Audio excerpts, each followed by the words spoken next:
painter. Often referred to as a minimalist, Martin considered herself an abstract expressionist. She was awarded a National Medal of Arts from the National Endowment for the Arts in 1998. Personal life.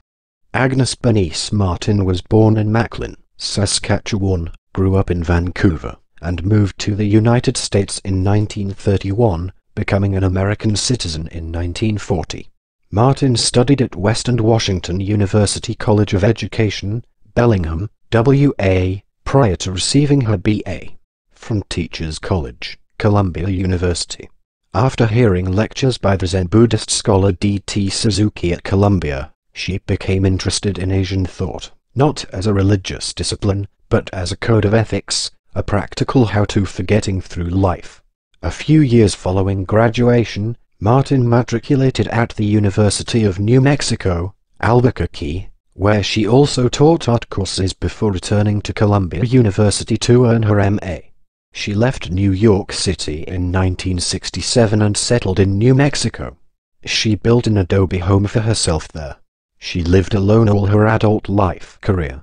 Her work is most closely associated with Taos, New Mexico, although she moved to New York City after being discovered by the artist-gallery owner Betty Parsons in 1957.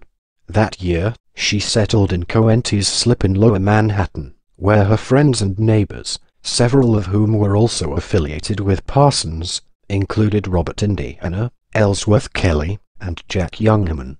Barnett Newman actively promoted Martin's work, and helped install Martin's exhibitions at Betty Parsons' gallery beginning in the late 1950s.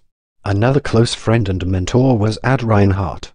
In 1961 Martin contributed a brief introduction to a brochure for her friend Lenore Tawney's first solo exhibition, the only occasion on which she wrote on the work of a fellow artist.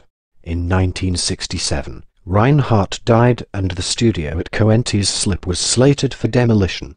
After Martin left New York and moved to Cuba, New Mexico, she did not paint for 7 years and consciously distanced herself from the social life and social events that brought other artists into the public eye. She collaborated with architect Bill Katz in 1974 on a log cabin she would use as her studio.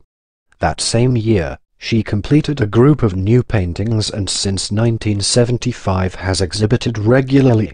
According to a filmed interview with her which was released in 2003, she had moved from New York City only when she was told her rented loft/workspace/studio would be no longer available because of the building's imminent demolition. She went on further to state that she could not conceive of working in any other space in New York,